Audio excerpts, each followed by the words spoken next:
Chris Lee and Blake Lovell here from Southeastern 14 to preview the Peach Bowl between Ole Miss and Penn State. You can catch that at 11 Central, Saturday, December the 30th. Our preview is brought to you by our friends at Bet Online. All the major pro sports are in action this week with the college football playoffs ready to kick off. Also, college basketball too. Bet Online is your number one destination for all your sports wagering info, including news for pro football, the NBA, upcoming fights, and NHL games this season. Head to the website today to get in on the action. See all the updated odds for the week. Remember to use the promo code BELIEVE, that's BLEAV, to get your 50% welcome bonus on your first deposit. Bet Online, where the game starts. All right, Blake, I'll let you give us the updated odds on this one. Computers and what they have here, they see this a lot more lopsided than Vegas. Jeff Sagarin has got Penn State a 9-point favorite. FPI, SP Plus, and Team Ranks all with Penn State as a 10-point favorite. But the line was closer to 3.5 last I checked. Where does that sit as we do this on Wednesday morning? Yeah, according to our friends at Bet Online, the number right now, 5.5, in favor of Penn State. The over/under is 48.5. So yeah, it's always interesting with these bowl games. Like, you always see lots of movement, right? Because there's somebody transferring in and out all the time. But hey, this is our kind of bowl game right here, because you don't have a lot of transfer. Like, you don't have a lot of guys who've played a lot of snaps that are transferring out. So you feel like you're getting the best of both teams here. And so that's why I think this is one that's a lot more interesting than some of the others on the SEC slate, which, we've already kind of done prediction videos for the bigger games that have a little more meaning. But even like Georgia, Florida State at this point, right? You see all the guys who aren't going to play, transfers and such. And so Penn State, Ole Miss, though, we talked about our bowl rankings. Like, this feels like one of the better games out there, just because of how many guys that are actually staying on their team to play now. And with the line at 5.5 and, an over under 48.5, which I think the reason it's at that number we'll talk about has a lot to do with Penn State defense. But so I think this bowl game has gone up in the rankings for me just based on how many guys that are staying on each side. Yeah, we did not pre-conference talk this one before we shot it, but I'm with you. Like, the more that I look at other games and how many people have opted out, and the more that I look at the intrigue of this matchup and the strength-on-strength element, the more interested I get. And I think where I'm really interested is the Ole Miss offense versus the Penn State defense. Of course, everybody knows about Lane Kiffin's offensive acumen, the balance that Ole Miss has, but Penn State's defense was incredible this year. I don't know how much of that was the Big Ten defenses being that great. You had 4 or 5 just really elite ones in that league this year. Maybe that says something about the offenses in the league where we had Iowa jokes all year. But they played Iowa, so they had that going for them. Yeah, that didn't hurt the rankings. But look, the numbers are pretty incredible. And let me just give you how they match up. Ole Miss scored 34.8 a game. Ole Miss gave up just 11.4. I think that ranked top 5 in the country. Rather, Penn State, gave up 11.4 yards per play. Now, this is incredible. Ole Miss 6.5, which is very good. Penn State 3.9 yards per snap. I think that led the country, or it had to be close. Ole Miss ran it 55% of the time, and teams threw it 51% of the time on Penn State. Averages per rushing play, Ole Miss 5.0 per rush play. Penn State gave up 3.5 per rush play. Ole Miss threw it for 8.3 per pass play. Penn State gave up just 4.3 yards per pass play. And listen to this number. This is where it gets really fascinating. Ole Miss turned it over 0.8% of its snaps.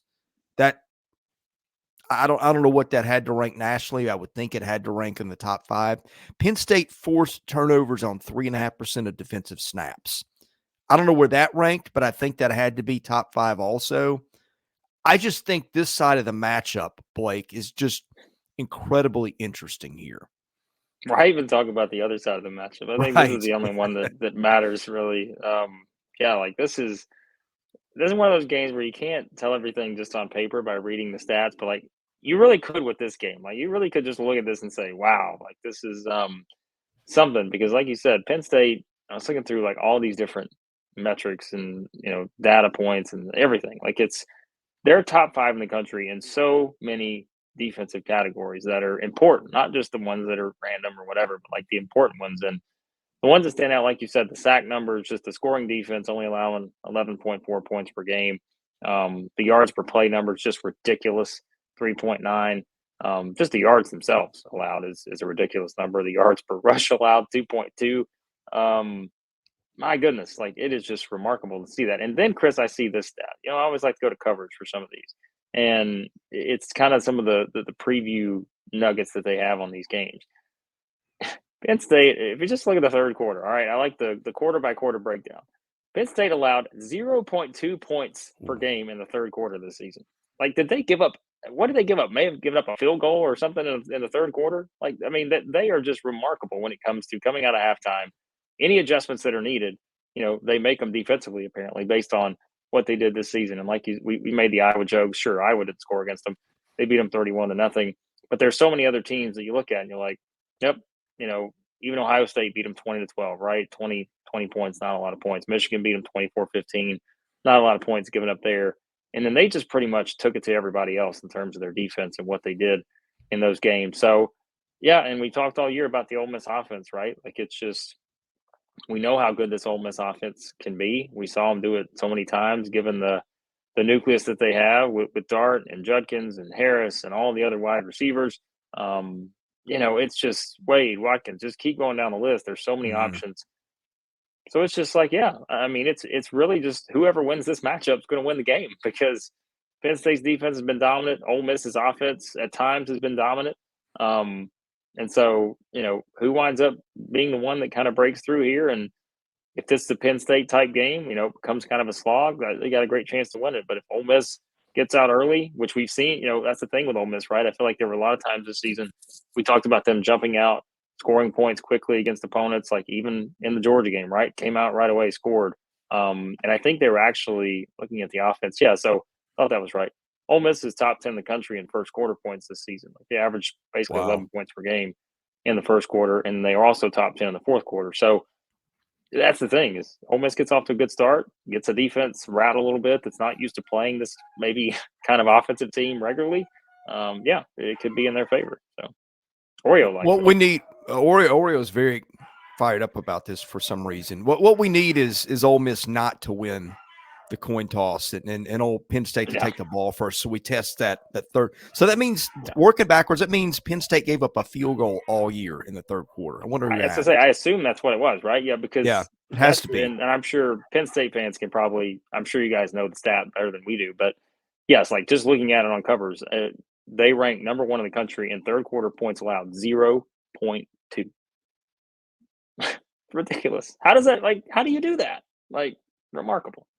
Yeah, I mean, it really is. Other side of the matchup, Ole Miss's defense, just okay, gave up 22.3 a game. Penn State scored 37.2. I think that's really more on Penn State's defense and field position and turnovers than it is on just the offensive skill set for passing and the running here because Ole Miss gave up 5.3 per play. Penn State averaged just 5.5 per snap. Not great, not awful, but not great.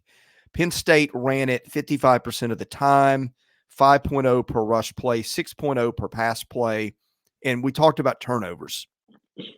Penn State turned it over 0.7% of the time.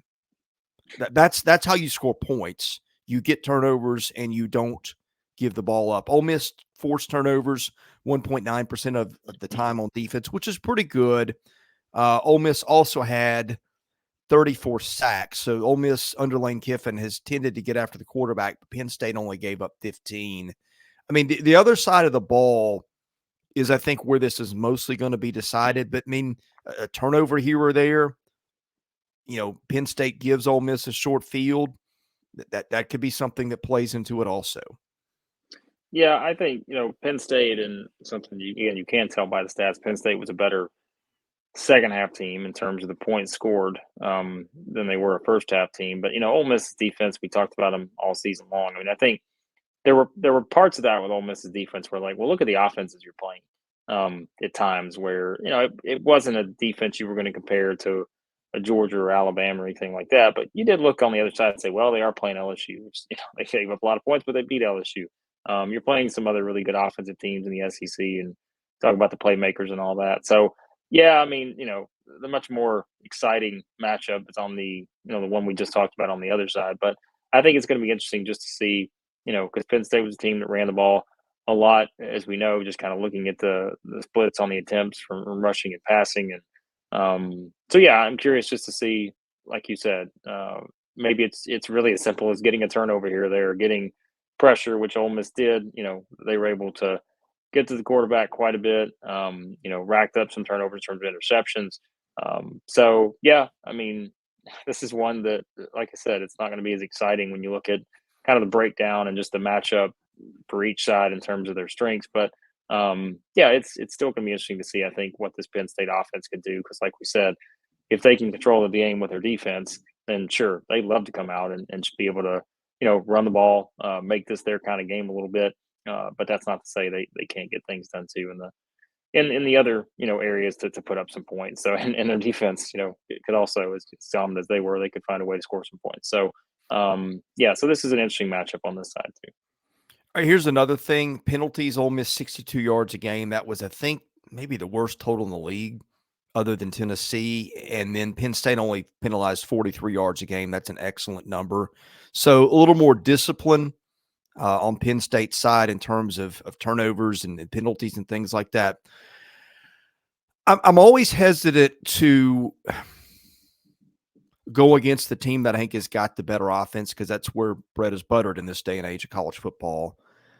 And I'm also a little skeptical of the computers and their love for the Big Ten this year, especially I think ESPN's BPI was at the top of that. Just loved Michigan, Ohio State, and Penn State all year. I'm not saying that's wrong.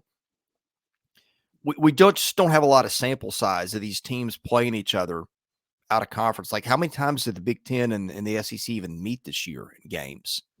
Yeah. Maybe it happened. I can't think of one off the top of my head. But I usually go with the evidence that's in front of me statistically. And again, this is not a game where you can sort of pass this off as, this team beats this team because, a third of the team has hit the portal or opted out of the game for pro reasons. What I have in front of me points to Penn State. I'm going to go with that in my pick.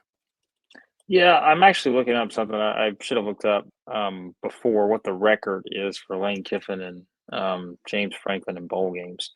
I think Kiffin struggled a little more than James Franklin when it comes to the bowl games. But yeah, so I kind of tend to agree with you. But it is one, like you said, right? I am a little hesitant because it's, you can look at some of the teams that Penn State played and say, all right, well, their defense dominated because maybe the other team just wasn't a great offensive team. But I also think that doesn't tell the full story. Like, this is a Yeah. very good team in terms of, you look at the talent on that side of the ball and you see what they're capable of. So I don't think you just chalk it up to that, even though I know some people probably will try to do that. I don't think that's the case. I think they certainly had a game plan. They worked their game plan and they used all the talent they had to be as dominant as they were. And I also, on the flip side, it's like Ole Miss can do no wrong right now. Yeah. Not even just talking about this year's team, right? Like, look at what they're doing in the transfer portal. Look at all the momentum for the program. Like, this would be huge just to continue riding that wave of doing that. But I am kind of with you. I feel like, matchup wise, if this game plays out the way that I think it can in terms of Penn State just kind of making this a grind, I think they're probably the pick here. And again, they are the 5.5-point favorite. So it's not like we're going out on a limb here and picking the team that's the underdog. Like, they are the favorite, and Vegas sees them as a favorite for a reason. So yeah, I tend to think Penn State probably wins this game, but I would look, we're not professional bettors. If you want to get the betting insight, you can get that from Brian Edwards and Jay Greason here on the channel. But I do think that number is a little high, though, just in terms of I find it hard to believe Penn State's just going to completely shut down this Ole Miss offense. Because again, we've seen them play time and time again, and we know how good they can be. And something else, Chris, I think has been a fair point. What's the criticism of Ole Miss this year? Maybe not even just this year. It's just the big games, right? When they play the big games away from home against elite teams, they've struggled. And I wonder if that's kind of the Alabama same game. although Yeah, it's just so, and that was kind of this. That's the kind of scenario where I feel like I'm glad you brought that up. That's the best maybe potential comparison in terms of how the game could play out. Um, I don't think it's going to be a 2 touchdown win for Penn State, but if it becomes kind of a grind and you see Ole Miss kind of really struggling against the defense that is doing a variety of things to kind of frustrate them, then sure you could see that. And as we always say too, it's a matter of motivation. Both teams have motivation to in a high profile game, kind of building into the offseason, but it's not the college football playoff, so you just kind of never know. But I think I'll go Penn State too, but I think it's closer than that 5.5 spread. All right. Thank you for watching our preview of the Peach Bowl presented by Bet Online.